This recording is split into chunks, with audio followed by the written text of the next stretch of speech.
Chapitre 6. Peu après, en marchant près de la rivière, Didas a raconté à Venant qu'il avait vu énormément de canards sur le lac.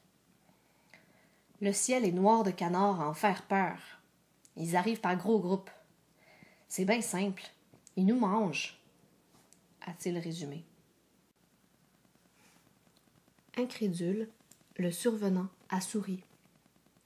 Mais le midi, à la fin du repas, il s'est levé de table et, avec le chien, il est sorti et est allé vers le quai, sans dire un mot, pour qu'on le laisse seul. Yeux ronds tremblait d'excitation. Venant lui a caressé le dos. Près de l'eau, les cannes, curieuses et peureuses, ont tendu le cou. Le chien est allé vers le canot. Étonné, il a regardé le survenant y monter seul et s'éloigner sans lui. Incertain de quoi faire, il a sauté dans tous les sens en aboyant. Mais un autre aboiement, près de la route, lui a changé les idées. Il est parti en courant. Une fois loin de la maison, Venant a commencé à ralentir. Il voulait prendre son temps pour aller au lac. Le soleil était haut et le phare de l'île aux raisins allait le guider. Depuis plusieurs jours, l'automne était arrivé sur le chenal du moine. La campagne entière semblait inquiète. On n'entendait plus de bruissement dans les arbres, rien que des craquements et des coups de vent. Le soleil ne brisait plus la brume.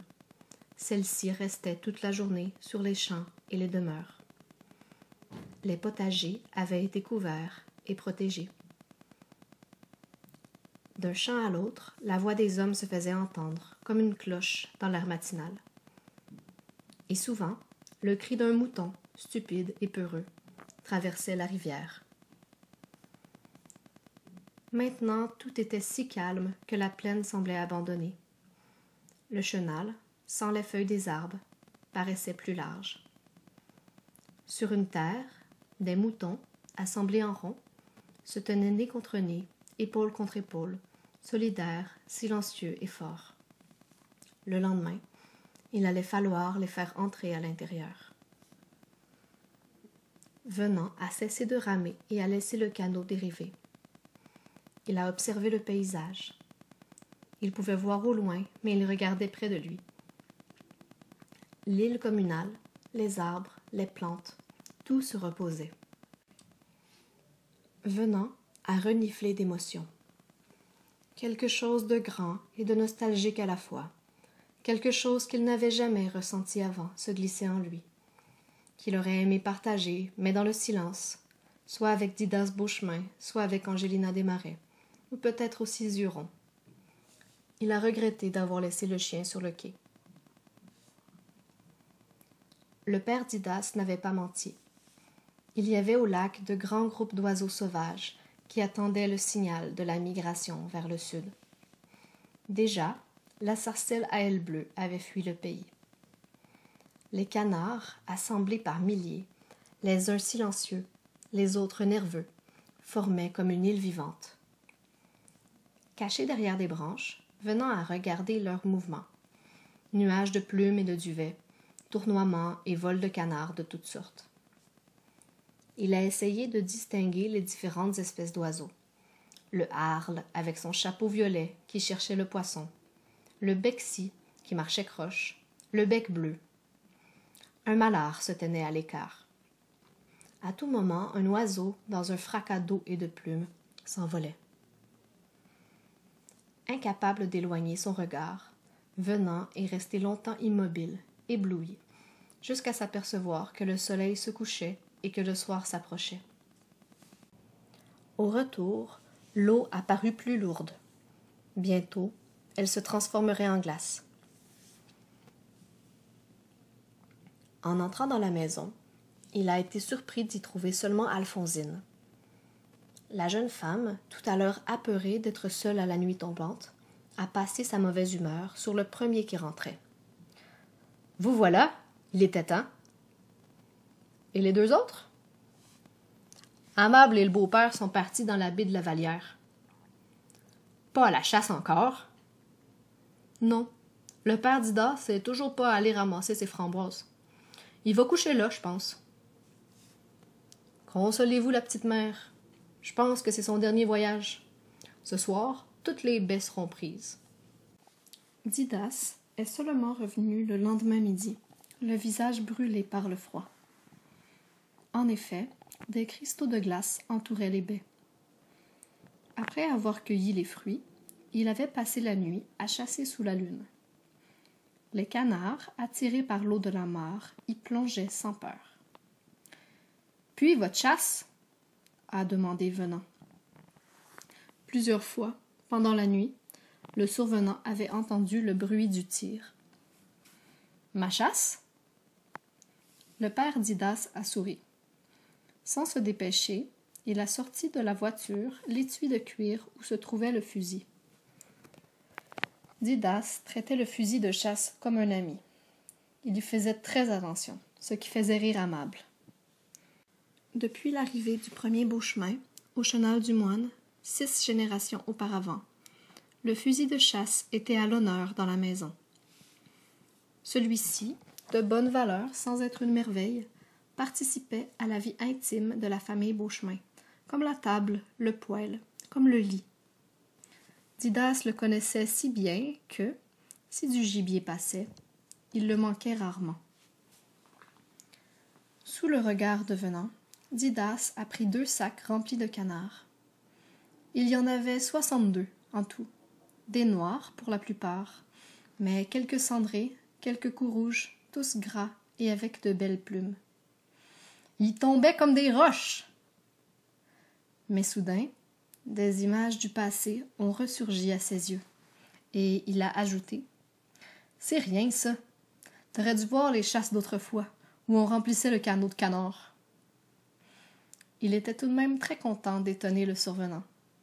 À la vue de la chasse, Alphonsine s'est pris la tête à 2 mains.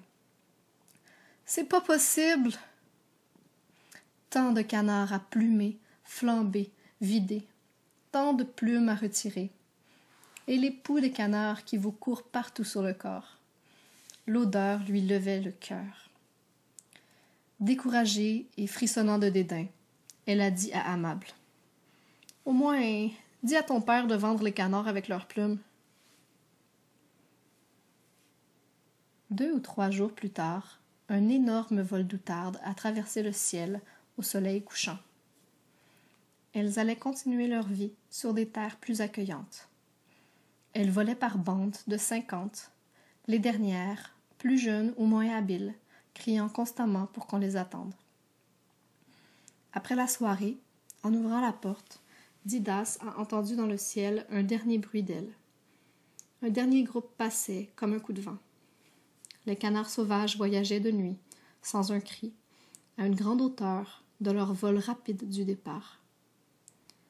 « C'est la fin », s'est-il dit, le cœur serré. Longtemps, il est resté triste à la porte. Et il a su, une fois de plus, que l'hiver allait bientôt succéder à l'automne.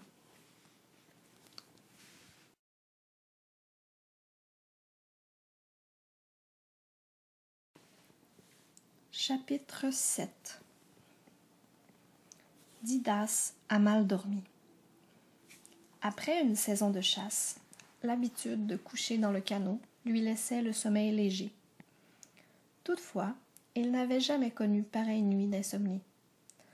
Tantôt agité, cherchant dans le lit une place plus confortable, tantôt immobile, le regard fixe sur le mur, il se demandait pourquoi il ne réussissait pas à dormir.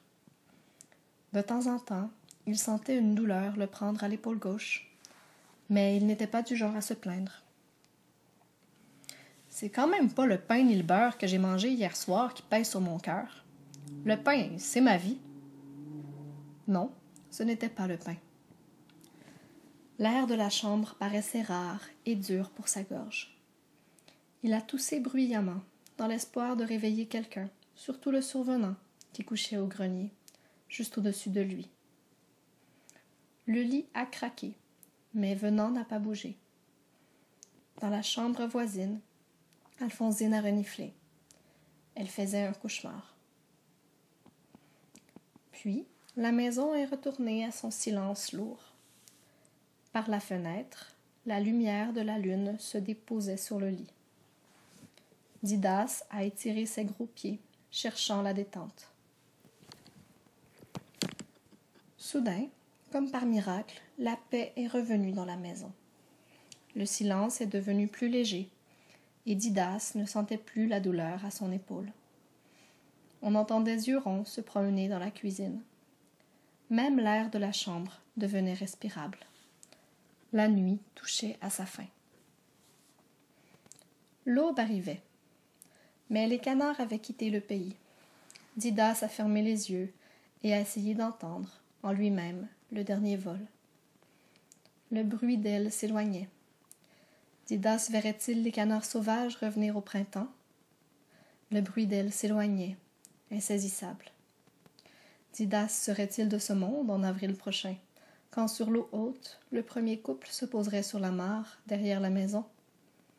Le bruit d'ailes s'éloignait, perdu dans les nuages. Didas s'est endormi. Quand Didas Beauchemin s'est réveillé, c'était encore l'aube. Il s'était assoupi seulement. Une fois levé, avant même de se rendre à l'étable, il est allé au bord de l'eau. Tout un groupe de canards s'y reposait. Pour rien au monde il ne les aurait échangés, tellement il les aimait. En marchant, par plaisir, il a imité le cri du jard. Aussitôt, les oiseaux ont répondu à l'appel. Coin, coin, coin. Hypnotisés par la présence du chien, ils l'ont suivi des yeux en criant. Marche à la maison, Zuron! Le chien est redevenu tranquille et Didas a pu regarder en paix autour de lui. Sous la gelée blanche, les herbes vertes devenaient grises. Les trous d'eau étaient gelés. L'eau du chenal semblait immobile. Elle avait monté pendant la nuit. Il s'est penché pour s'approcher de l'eau, mais il s'est relevé vite, un cri de surprise à la bouche. « Toriable! Mon canot a disparu! » Didas a respiré. Un canot est difficile à perdre. Peut-être que le vent l'avait détaché. Pourtant, il se souvenait de l'avoir bien attaché la veille. Peut-être que Joinville-Provençal ou un autre lui avait joué un tour. Pourtant, les jeunes savaient que ce n'était pas une blague à faire. Il a sauté dans la chaloupe et est parti visiter les quais voisins, puis d'autres plus loin, s'informant de son canot, mais sans résultat. Personne ne l'avait vu. Vers 2 heures, une crampe d'estomac a forcé Didas à revenir à la maison. Il a mangé seul, au bout de la table, sans parler, sans lever la vue de la tasse où son thé refroidissait. La dernière bouchée avalée, il a passé la porte et est revenu seulement la nuit. Il avait parcouru tous les petits chenaux, partout où le canot pouvait s'être échoué. Le lendemain, ni Amable ni Alphonsine n'ont osé aborder le sujet. C'est Venant qui a ouvert la bouche. Aussitôt, les 3 hommes ont commencé à parler comme s'ils avaient par miracle retrouvé leur voix. Venant a dit « Si c'est votre canot qui vous préoccupe... » « Toi, Survenant, c'est pas un objet qui te rendrait triste, » a interrompu Amable. Didas a éclaté. « Si je mets la main sur le voleur, je le prends par le col et je l'étouffe. »« Oui, » a repris le Survenant, « mais ça vous redonnera pas votre canot. Si vous voulez, je peux vous en construire un, similaire à l'autre. »« Parle donc pas pour rien dire, Survenant. »« Je parle sérieusement. Il y a du bois sec en masse qui sert à rien. » Amable a commencé à rire. « Comme ça, t'es un charpentier. Où est-ce que tu as appris ton métier? Sur les routes? »« Je sais pas grand-chose, Amable Beauchemin, mais j'en sais assez pour ne pas faire une offre que je serais pas capable de tenir. Le canot va être beau, je le garantis. »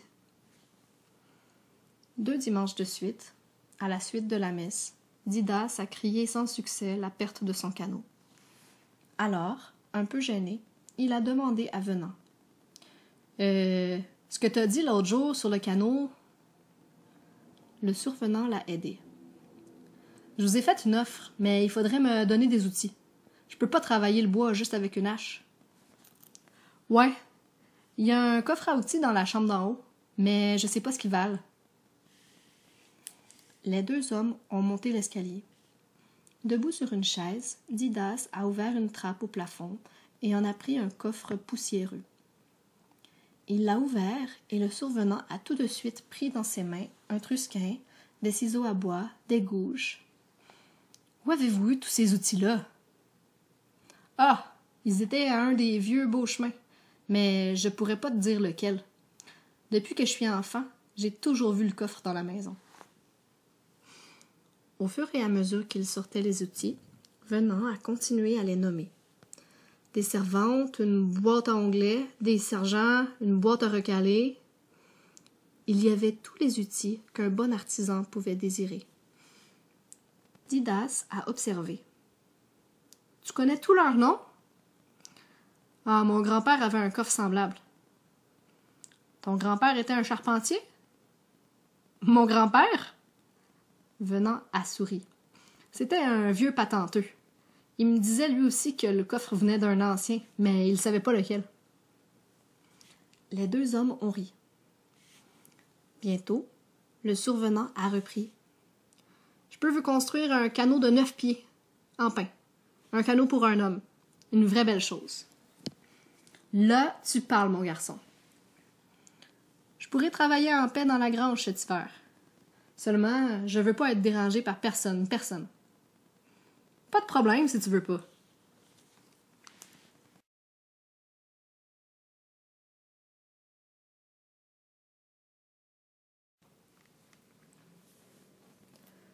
Chapitre 8.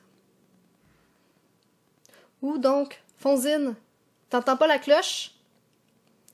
À la seule réponse, un peu de bruit dans la chambre d'Alphonsine, Didas s'est fâché. Qu'est-ce qu'elle a à vouloir se mettre belle à matin? Le dimanche matin, même si elle se levait 1 heure plus tôt, c'était toujours la course pour Alphonsine, depuis qu'elle était maîtresse de maison, de se préparer pour la messe. D'abord, elle devait préparer rapidement le repas du midi. Puis, elle devait balayer la place et mettre de l'ordre dans la maison. Et en plus, elle devait sortir les beaux habits de son beau-père et de son mari et les aider à attacher leurs cravates, ce qu'ils ne réussissaient pas à faire seuls. Le matin de ce dimanche de décembre, pendant que Didas s'occupait des animaux, Venant apportait le bois dans la maison. En entrant, il a vu Alphonsine essuyer une larme. Elle s'était disputée avec son mari. Pour la faire sourire, le survenant lui a dit « Chauffe, Fonzine, chauffe le poêle pour avoir un mari joyeux. » Amable, de mauvaise humeur, a pris rapidement son chapeau et est sortie. « Voyons, Fonzine, » lui a dit le survenant. « On pleure pas pour rien. C'est pas le temps, le dimanche matin. Avec Amable qui t'aime tant. » Alphonsine s'est tournée, agressive, vers Venant.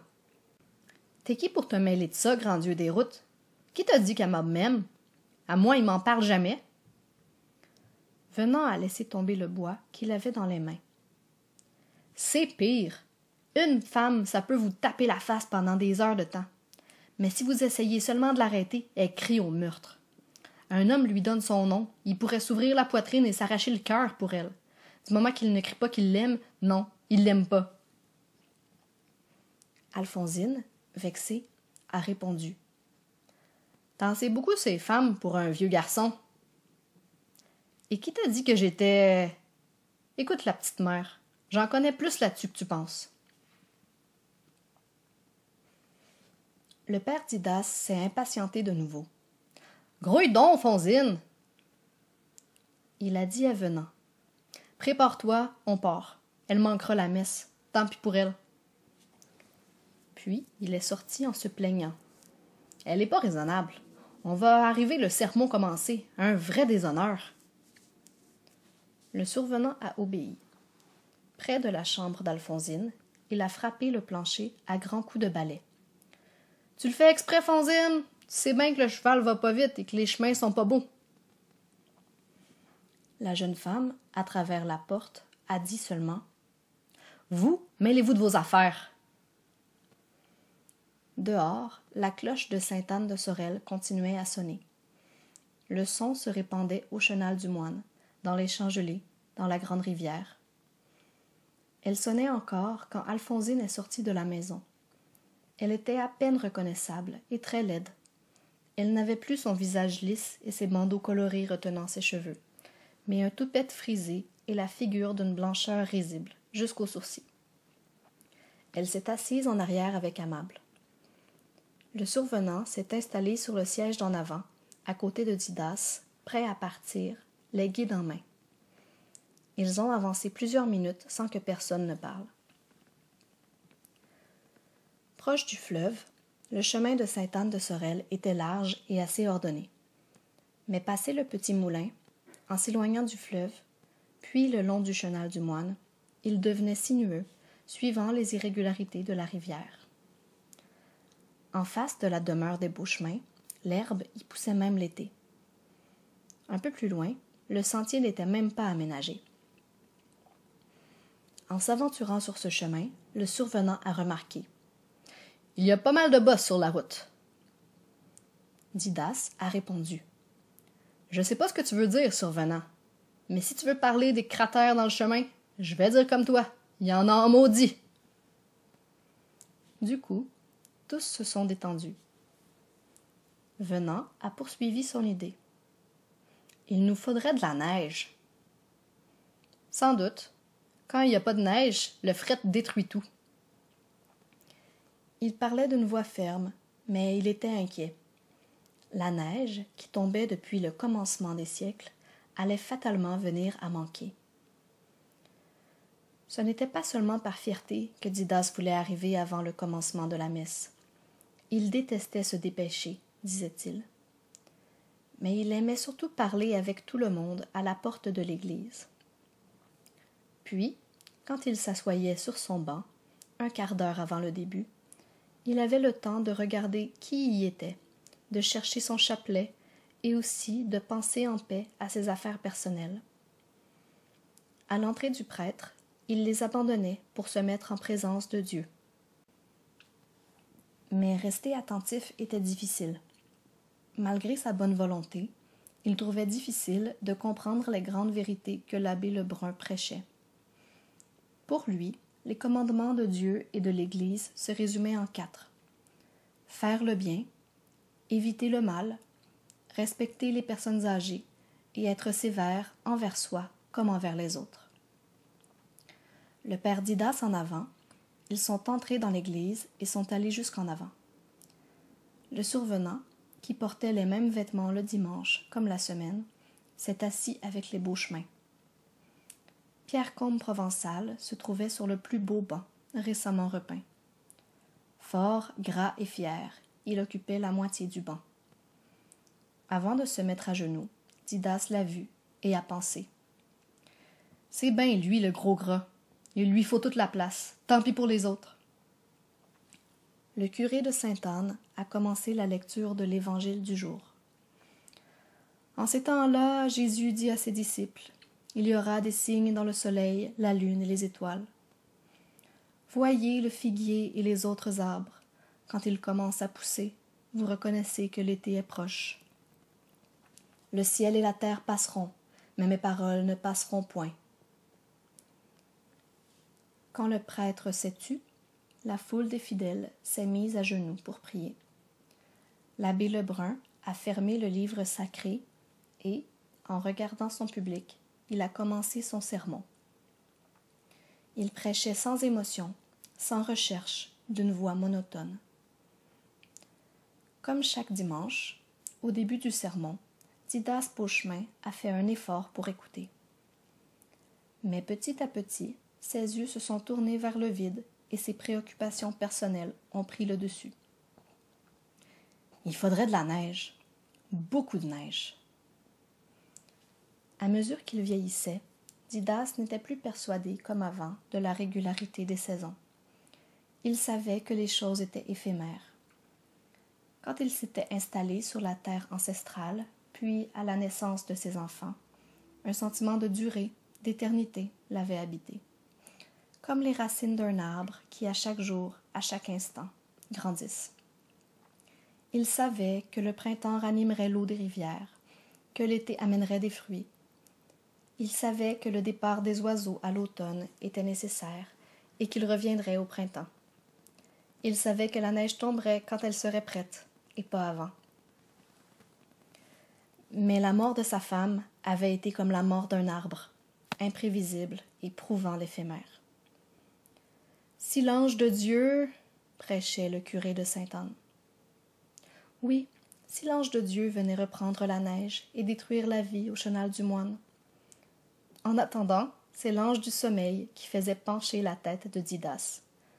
Alphonsine a poussé Amable du coude. « Ton père s'endort !»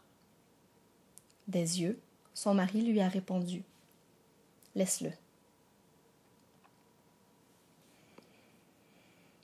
À la sortie de la messe, quelques flocons de neige volaient, se posant délicatement sur la terre. « Le temps est blanc. Il va neiger ou... »« Il neigeote. »« Il neige, » a dit joyeusement Fonzine. Les hommes ont souri. Neiger signifiait pour eux une épaisse couche blanche, un pont solide sur les chemins d'hiver, des rivières gelées, mais pas ces plumes folles. Fonzine a tendu la main pour attraper un flocon ou deux. Seules des gouttelettes ont touché la chaleur de sa peau.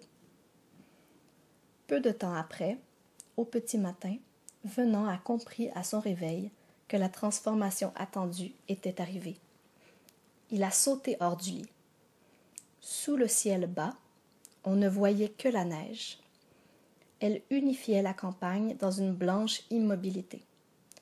Il neigeait à plein ciel. Ce n'étaient plus les plumes folles du dimanche précédent. La neige tombait fortement, abondamment, comme un cadeau pour la terre. Vers midi, le soleil s'est montré, pâle entre les pâles nuages. Des milliers d'étoiles se sont posées sur les champs. Didas a dit « La neige restera. » Et la neige est restée. Avec la neige, un calme s'est installé dans la maison. Chacun avait ses occupations. Venant avait transformé la grange en atelier, et seul Didas pouvait y aller. Il disait que le canot avançait. Dès que les chemins ont été praticables, les deux hommes sont allés à Sorel. Ils sont seulement revenus le soir, joyeux, avec apparemment un projet en tête. Au milieu de la semaine suivante, Marie-Amanda est arrivée de l'île de Grâce, plus tôt que prévu. Un jeune enfant à chaque main et un troisième dans le ventre qu'elle attendait au printemps. Grande et forte, remplie de santé, elle est entrée dans la maison paternelle.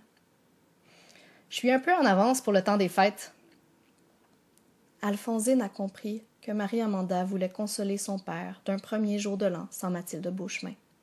« Je peux rester, mon père ?» a demandé Marie-Amanda, un sourire aux lèvres. Didas, ému et heureux en même temps, s'est tourné vers sa bru. « T'en penses quoi, la petite femme? On devrait la garder? » Fonzine est entrée dans le jeu. « Pour une journée ou deux, on n'en mourra pas. »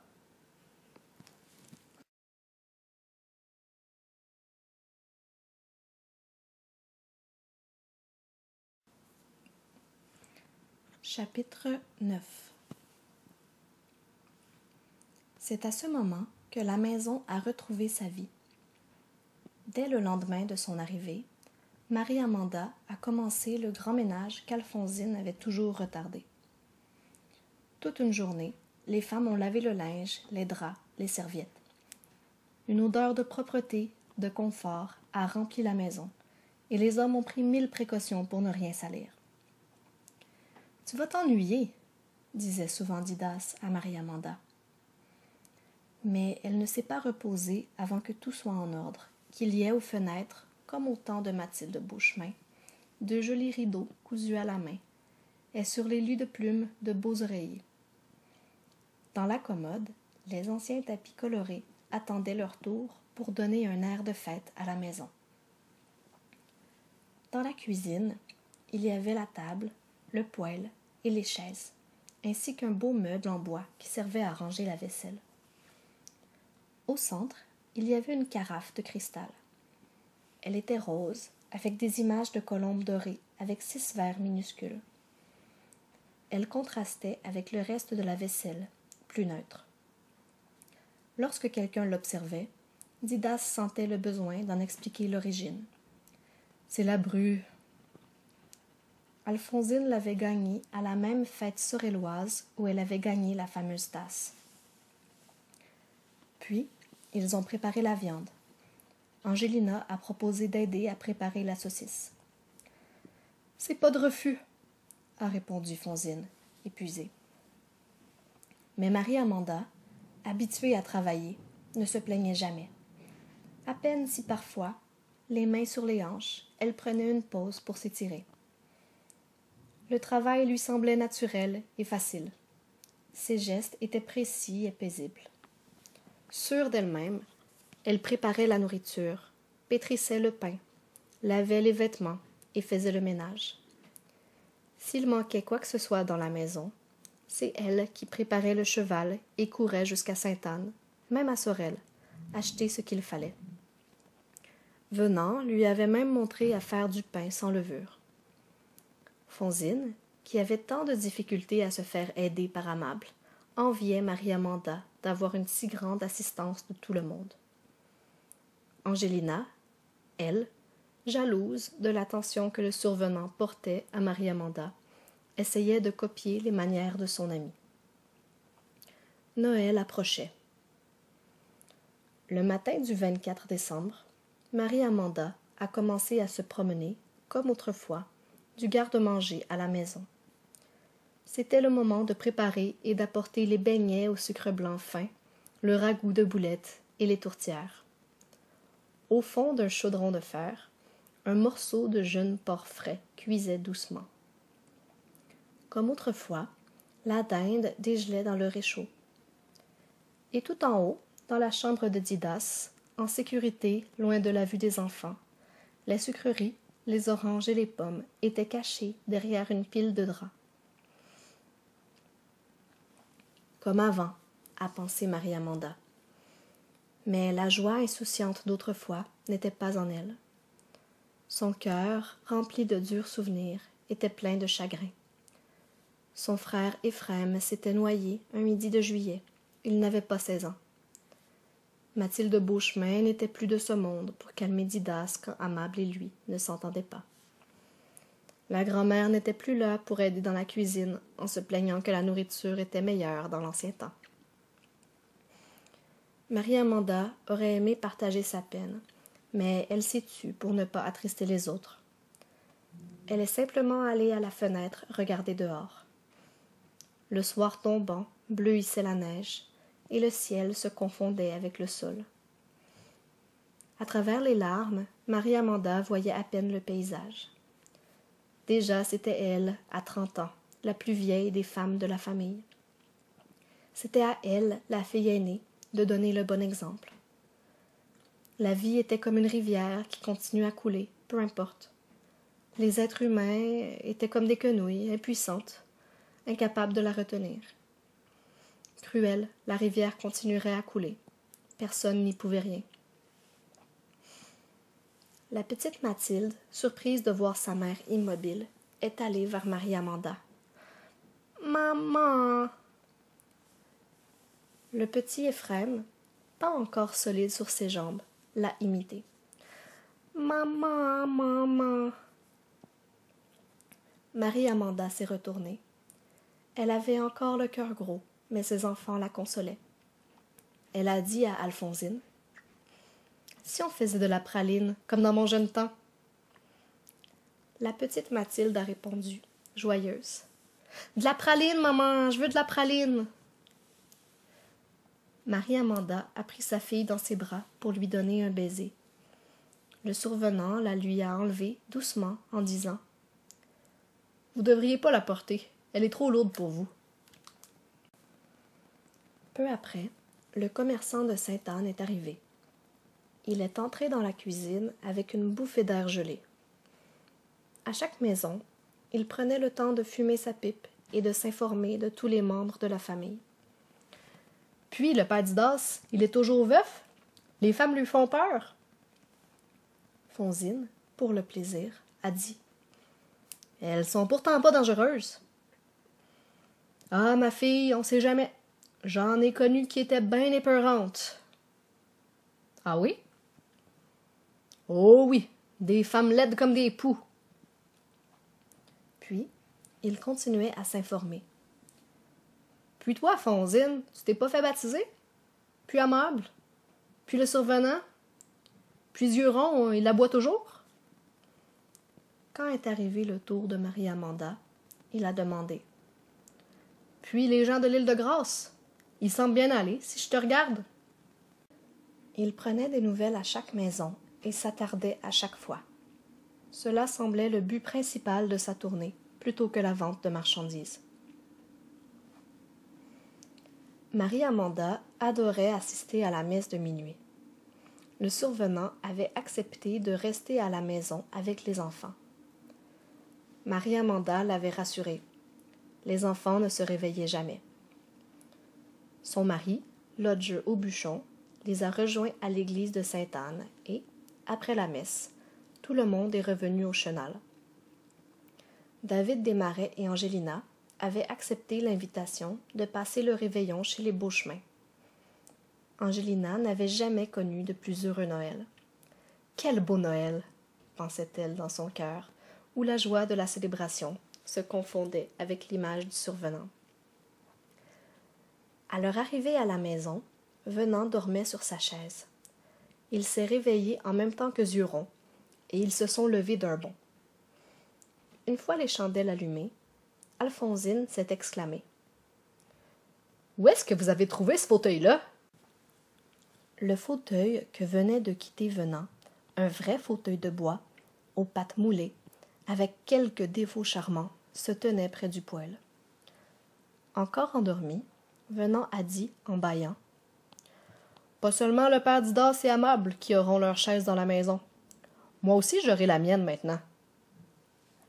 Ils ont parlé de la messe de minuit, des chansons, de la crèche, mais la conversation revenait toujours au fauteuil. Tout le monde a voulu l'essayer. Il semblait être parfait pour chacun. David Desmarais répétait. J'ai rarement vu une aussi bonne chaise. C'est vrai que tu sais travailler le bois, a remarqué lodge Aubuchon. Alphonsine, occupée à finaliser le repas, a dit au survenant. Ah, c'était ça le grand secret d'avant Noël. Angelina voulait tout savoir du coussin. Venant à expliquer. J'ai mis de la quenouille dans le coussin. Ça sent le bord de l'eau, vous trouvez pas? Angelina a ajouté. Je connais des dames anglaises à Sorel qui paieraient cher pour que vous leur fassiez d'aussi beaux meubles. Mais Marie-Amanda a demandé à tous de se mettre à table. Après la longue soirée, tout le monde a réveillonné, avec beaucoup de joie et d'appétit. Au moment de s'asseoir, il y a eu 1 minute d'émotion devant la place vide de Mathilde. Depuis sa mort, personne ne s'y était assis. Marie-Amanda est allée chercher sa fille et l'y a installée. Une feuille tombe de l'arbre, une autre la remplace.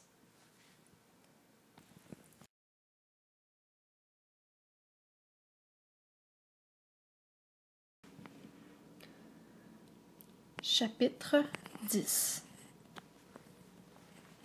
Entre Noël et le jour de l'an, le temps est devenu sec. C'était un froid constant qui promettait de rester. Les routes étaient durcies. Chaque nuit, la maison craquait et les clous éclataient dans les murs. Le père Didas en était heureux. Il a dit au survenant. « Si le fret continue, le marché des fêtes sera bon. » De grand matin, le vendredi suivant, veille du 1er janvier, les 2 hommes sont partis pour Sorel. Le fleuve était gelé. Les habitants des îles du Nord allaient venir au marché avec leur chargement de viande. Gaillarde, le cheval, est parti d'un bon pas. Didas l'a retenu. « Ralentis, la blonde! Tu t'en vas pas à des noces ce matin! Prends ton pas de tous les jours, on a du temps! » Docile, le cheval a ralenti. Souvent, le survenant demandait à conduire, mais le maître lui donnait rarement les guides. Les deux hommes ont voyagé en silence. La moustache de Didas blanchissait dans le froid. Dans le matin bleu, on pouvait encore voir quelques étoiles. À droite, l'espace blanc paraissait infini et monotone, coupé seulement par les phares. À gauche, des colonnes de fumée laissaient deviner la présence de maisons au loin. Le traîneau s'est joint à quelques autres voitures sur le chemin du roi. Avant même l'heure du midi, ils avaient vendu toutes leurs provisions. Didas a demandé aux survenants d'en livrer une partie à une famille qu'il connaissait, non loin de la place du marché. Peu à peu, la place se vidait. Les derniers clients regardaient distraitement les voitures. Plusieurs essayaient de discuter joyeusement, comme le temps de l'année le demandait. L'un d'eux s'est arrêté près de la voiture des Beauchemins et a dit à haute voix pour que ceux autour l'entendent. « Ma femme n'a pas de compliments à faire sur le bœuf que vous m'avez vendu la semaine passée. Elle dit qu'elle a assez de moi, qu'elle n'avait pas besoin d'un deuxième bœuf dans la maison. » D'une voiture à l'autre, tout le monde a ri. Une femme les a entendus rire et s'est approchée pour participer à la conversation. « Ah, vous autres, vous êtes bien heureux, les cultivateurs. Vous riez tout le temps. » Didas a répondu. « Eh oui, mais qui vous dit qu'on est des cultivateurs? Je suis peut-être juste un habitant. » « Voyons, monsieur Beauchemin, c'est la même chose. »« Quoi? Il y a une grosse différence entre les deux. Un habitant, c'est un homme qui paye encore sa terre. Un cultivateur, lui, il doit rien. » « J'ai jamais lu ça nulle part. »« Moi non plus, mais je le sais quand même. » Incrédule, la cliente a essayé de chercher la vérité dans le regard de Didas. Le survenant ne revenait pas. Didas l'a attendu une bonne heure. Puis, il a perdu patience. Il était peut-être à l'auberge, a pensé Didas, avec l'envie de le rejoindre. Pour ne pas déplaire à Marie-Amanda, il est retourné au Chenal du Moine. « Que le diable l'emporte, il marchera. Il connaît le chemin. » Le matin du 1er de l'an, Venant n'était pas de retour. On avait trop à faire pour s'inquiéter de son absence. Seule Alphonsine en a parlé. Les visites allaient bientôt commencer.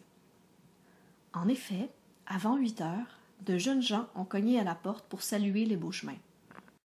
« Bonjour la maître et la maîtresse et tout le monde de la maison. Bonjour la maître et la maîtresse et tout le monde de la maison. Pour le dernier jour de l'année, la guignolée vous nous devez. Pour le dernier jour de l'année, la guignolée vous nous devez. » Bonne et heureuse année! Toi pareillement! Des cris, des rires, des accolades, des poignées de main, des souhaits, des verres, des beignets et des bonbons, toute la journée jusqu'à l'heure de la messe. Quand Marie-Amanda a vu son père partir pour Sainte-Anne, elle lui a recommandé. « Mon père, ne vous chicanez pas avec Pierre Combe Provençal, vous m'entendez? » Didas l'a rassuré en souriant.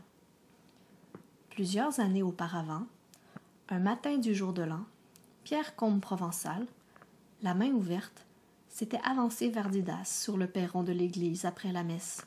« Bonne année, Didas! » Mais Didas, sans serrer la main de son voisin, lui avait demandé. « Tu m'as déjà traité de tricheur, toi? »« Je m'en souviens pas, mais sûrement. »« D'abord, je vais réparer mon honneur. » Le temps de le dire, les deux hommes, d'égale force, s'étaient battus, à la vue de tous ceux qui sortaient de l'église, contents du spectacle gratuit.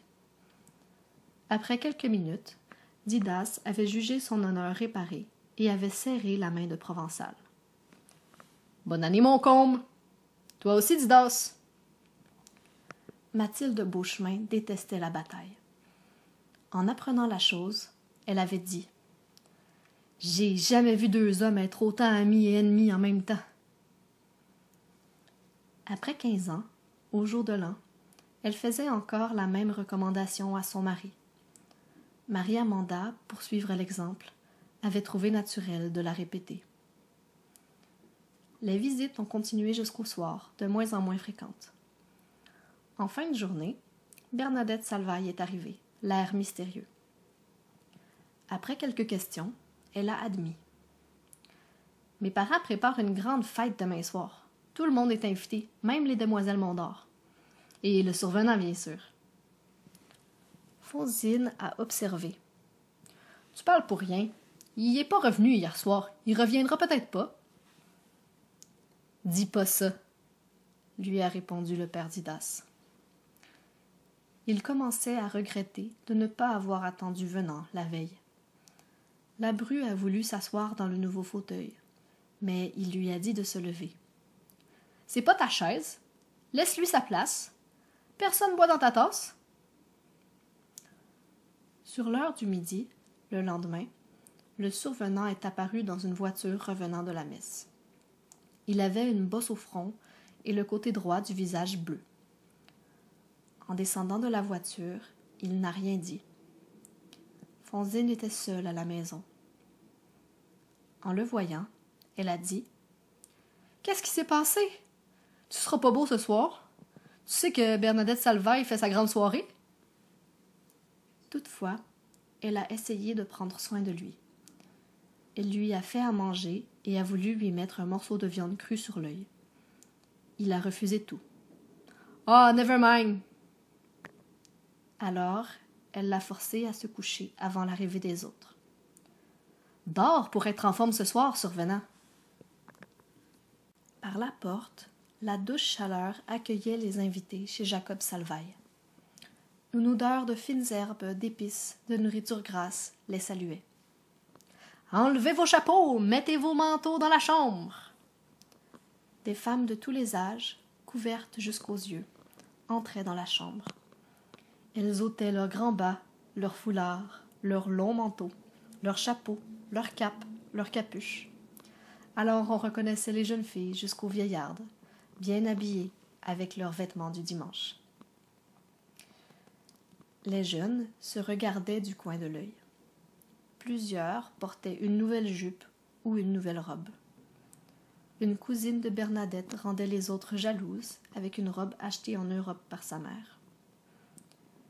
Les hommes, eux, essuyaient leurs moustaches avant d'aller donner aux femmes qu'ils n'avaient pas embrassées la veille de gros becs sonores. Certains les embrassaient 2 fois.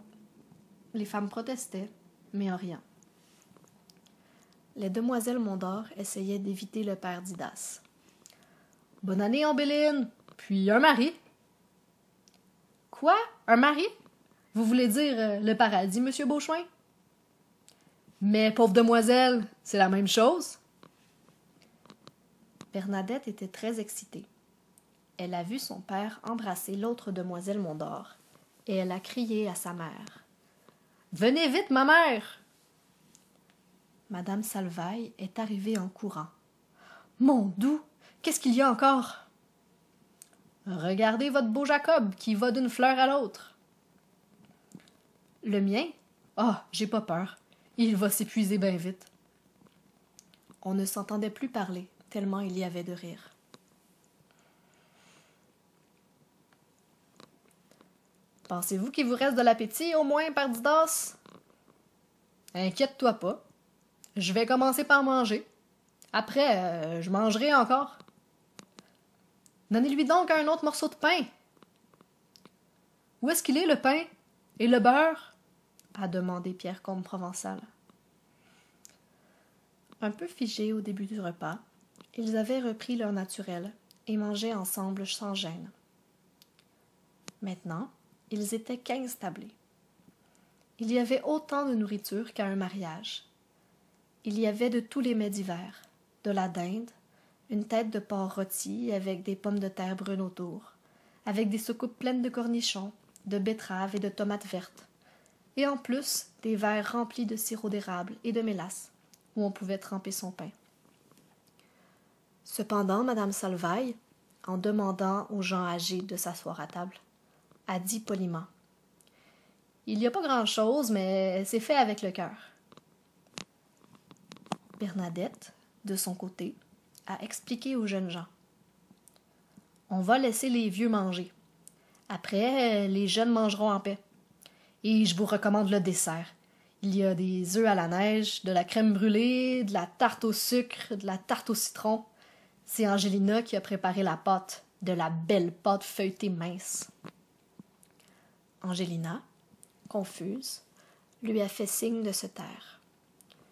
Elle offrait quelques bouchées aux convives qui attendaient pour manger. Elle est passée près du survenant et celui-ci lui a dit: « Gardez-moi quelque chose à manger. »« Soyez patient, » a-t-elle répondu modestement. Avec plusieurs jeunes, il s'est installé à la deuxième tablée. Angelina a refusé de se joindre à eux. « J'aime mieux servir. Je mangerai tantôt. » Chaque fois qu'elle passait près du survenant, il lui demandait une assiette pleine. Il n'avait pas mangé depuis la veille. « Soyez patient, » lui répondait toujours l'infirme, comme incapable de trouver autre chose. Il s'est impatienté et a voulu se lever, mais on lui a dit de se rasseoir. « Pas de passe-droit, tu mangeras à ton tour. Et n'aie pas peur, il y en a bien assez pour tous. » Je vous avertis que je mange comme un gargantua. Gargantua! À leurs oreilles, le mot était comme une blague. Tous ont ri. Mais c'est Odilon Provençal qui a ri le plus fort. Parle donc notre langue, survenant. Un gargantua. T'es pas avec des sauvages ici, t'es avec des hommes. Ils ont ri encore. Le survenant aussi. Amable a pensé. Il dit des choses qui n'ont aucun sens. Il est trop simple d'esprit pour se rendre compte qu'on rit de lui. Angelina s'approchait. Venant l'a vue. « Hey, la noire, veux-tu me servir? Je meurs de faim. » C'était la première fois qu'il la tutoyait. La voix tremblante, elle a dit: « Si vous voulez ôter votre étoile de la table, je vous apporte une assiette maintenant. » « Mon étoile? »« Oui, votre grande main en étoile. » Il a regardé sa main, les doigts écartés sur la nappe. Il a éclaté de rire. Mais quand il s'est retourné pour regarder l'infirme, elle était déjà partie. « Angelina, Angelina, viens ici, je veux te parler. » Un peu mélancolique, une question naissait en lui. Pourquoi est-ce qu'elle le regardait comme ça? Mais il avait faim et soif, surtout soif. Mais la nourriture était servie. Il a commencé à manger en silence, une chose à la fois. « Venant, tu rêvasses? » Il a sursauté. « Quoi? Quoi? »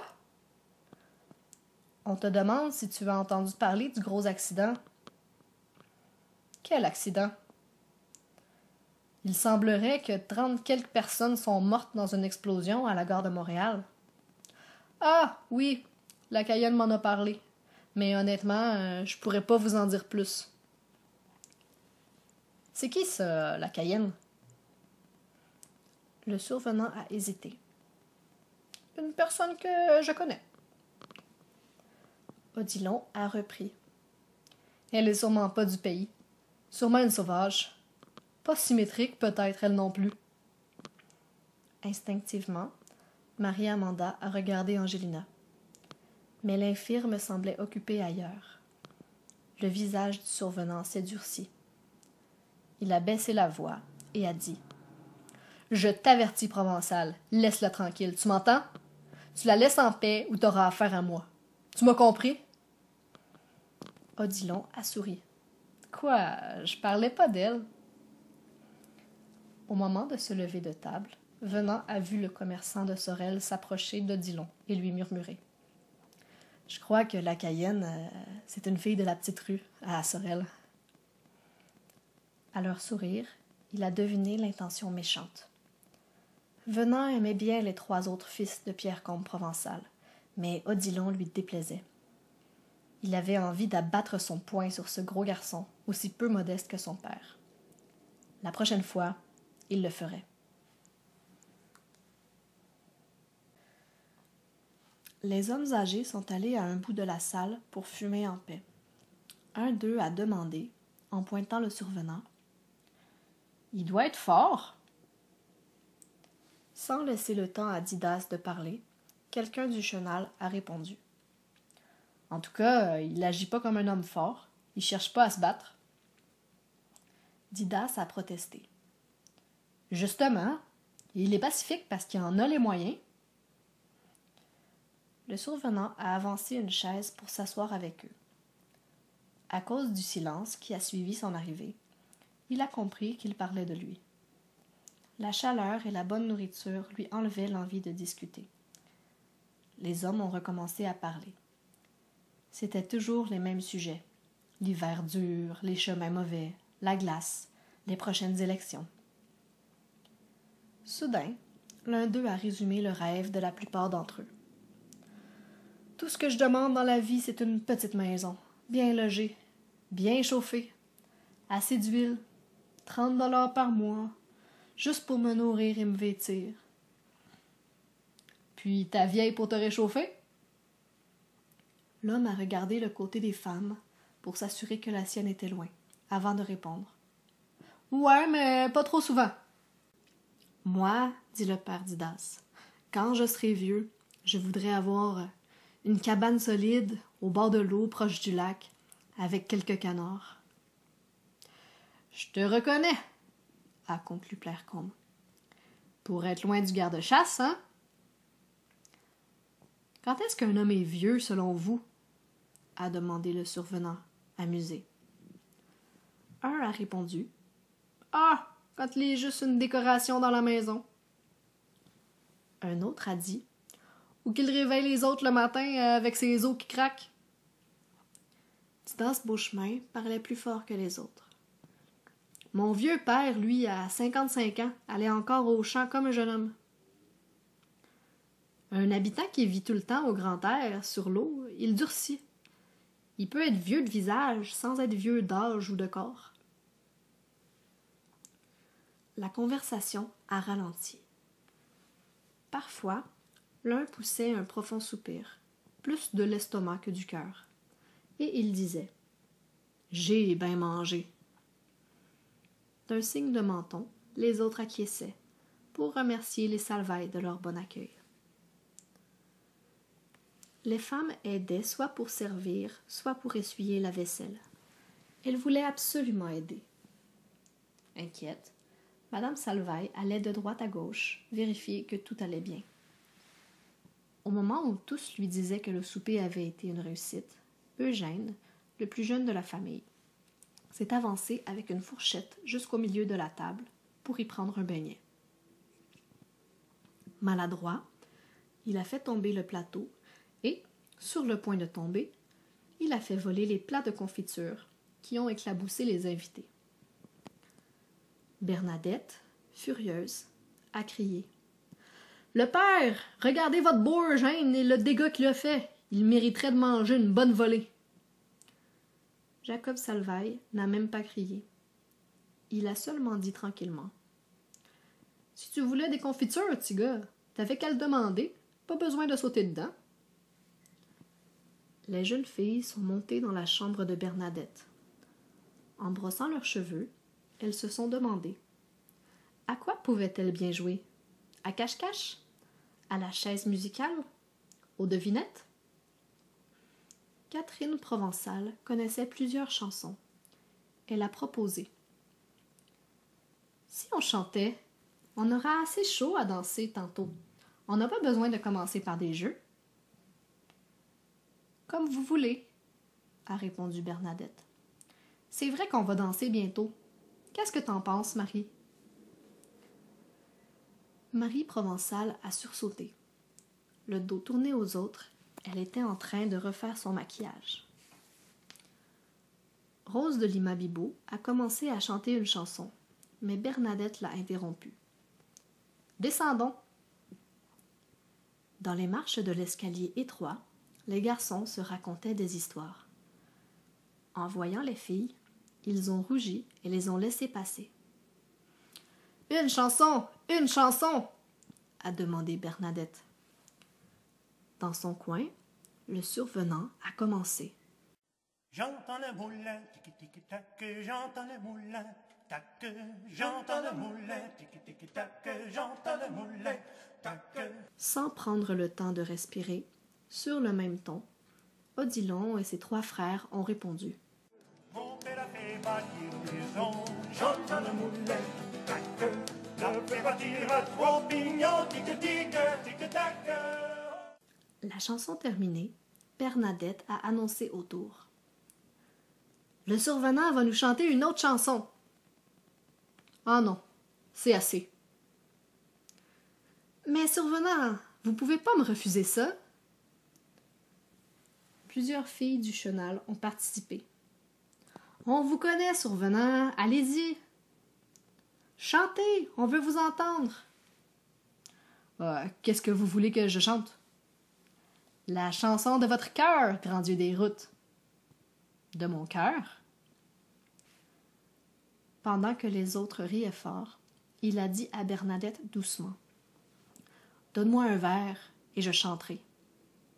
Après, lui a-t-elle répondu. Non maintenant, sinon je ne chante pas. Un peu surprise, mais séduite par l'idée d'être seule avec le survenant, Bernadette l'a invité à la suivre dans la chambre. En silence, elle lui a donné un verre et l'a rempli. Avec un geste tendre, il l'a porté à ses lèvres. Il a bu une gorgée et, sans attendre que son verre soit vide, il s'est versé un autre verre. Il a répété la chose 2 fois. Bernadette l'a regardé faire, étonnée. Elle avait déjà vu des hommes au chenal du moine boire de l'eau-de-vie. Ils l'avalaient d'une gorgée en grimaçant. Ils la buvaient seulement pour se réchauffer ou se donner l'illusion du bonheur. Le survenant buvait autrement, lentement, attentif. Bernadette? Bernadette n'existait plus. Il buvait lentement et amoureusement. Il buvait avidement. Tantôt triste, tantôt exalté. Son verre et lui ne faisaient qu'un. Tout dans la chambre, dans la maison, avait disparu pour lui. Quel gourmand, a pensé Bernadette, surprise de le voir remplir son verre une 4e fois. Mais en même temps, elle était gênée d'être témoin d'une telle extase. « Tu viens, ma belle? » Bernadette a fait signe que non de la tête, incapable de parler. Elle n'avait rien à lui dire. De nouveau seule dans la chambre, elle a pensé. C'est un Soulon. Elle a pensé à apporter de l'eau pour faire passer l'alcool, mais son père n'aurait pas été d'accord. Une larme a coulé sur sa joue. Dans la cuisine, le survenant chantait. Et là-haut là-bas, sur ces montagnes, là-haut là-bas, sur ces montagnes, il y avait les moutons blancs. Viens-t'en la belle rose. Il y avait les moutons blancs, la belle rose du printemps. Sa voix n'était pas belle, et pourtant elle parlait du cœur. Il fallait l'écouter sans autre occupation. Chacun se laissait emporter par elle sur le chemin de son choix, un chemin où chacun retrouvait ses rêves. Des terres fécondes, une belle maison, un visage aimé ou une mère de canards sauvages. Et la bergère, celle qui les garde, la bergère, celle qui les garde, elle n'a pas de prétendant. Viens-t'en la belle rose, n'a pas de prétendant, la belle rose du printemps. Existait-il dans le vaste monde une bergère assez cruelle pour refuser l'amour de quelqu'un comme le survenant? Les cœurs se sont serrés. Près de la porte, une femme a essuyé sans honte une larme sur sa joue. Ben non, monsieur, c'est pas possible. Oh non, monsieur, c'est pas possible. Car ma mère me le défend. Viens-t'en la belle rose. Mais un danseur s'est levé avant la fin du couplet. Il préférait les chansons plus enjouées. En avant l'accordéon et l'harmonica! Vite, un Paul Jones! Les femmes au milieu, les hommes alentour! Tout le monde a mis les chaises sur les côtés. Les jupes se sont mises à tourner. Un caleur annonçait les figures de danse. La belle petite valse avec pointu, vas-y donc mon pointu! Oh, c'est la valse, ça!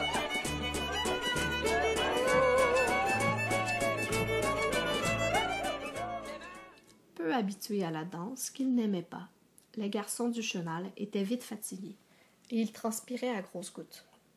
Ils en étaient fiers. « Hey, regarde-moi donc, je suis tout mouillé! »« Ben, tu m'as pas vu? Je dégoûte! » Ensuite, les danseurs se sont placés en rond autour de la salle et les filles ont pris les mains des garçons. Les mains, l'une après l'autre, disaient ce que les lèvres n'osaient pas dire. Elles parlaient d'amitié éternelle ou bien d'indifférence. Le musicien prenait plaisir à prolonger la danse. Au moment où les couples, formés selon le sentiment, allaient faire la valse finale, il a augmenté le rythme et a obligé les danseurs à retourner en cercle. La danse durait encore quand un enfant est entré en criant. « Venez voir les deux hommes se battre! Il y a une mort de sang! » « Mon doux Jésus! » Avant même d'en savoir plus, Madame Salvaille, qui avait peur du sang, s'est laissée tomber sur une chaise, prête à perdre connaissance. « Oh, je me sens faible! » Les autres femmes, qui connaissaient sa phobie, ne se sont pas inquiétées. Elles sont allées près des fenêtres et ont essayé de voir dehors, mais le givre leur cachait la vue. Les hommes, eux, ont pris le premier chapeau qu'ils ont vu et ont couru à l'extérieur. Soudain, Eugène Salvaille est arrivé parmi les autres. C'est Odilon Provençal qui se bat avec le survenant. Alphonsine, effrayée, a dit à Marie-Amanda. Qu'est-ce que Pierre Comte Provençal va penser? Mais on n'entendait que la voix de Laure Provençal, indignée. Ah, pourquoi garder ce survenant de malheur? On n'avait pas besoin de ça au chenal du moine. Attendez que mon vieux l'attrape. Il va lui montrer c'est qui le maire. Elle était très en colère. Tout en parlant, elle a pris un manteau au hasard et est sortie, prête à marcher dans la neige, prête à se battre, prête à saigner pour son enfant. Ses filles ont essayé, sans succès, de la retenir. Dans le sentier, elle a trébuché. Pierre Combe, près de là, lui a ordonné de rentrer à la maison. Elle a obéi, mais pas sans avoir crié au père Didas. « Gardez un étranger, c'est pas chanceux. Il va vous porter malheur. Je vous le dis, si je me retrouve avec lui, je l'étripe. » Didas ne l'a même pas entendu. Il était joyeux et son sang était redevenu riche et bouillant.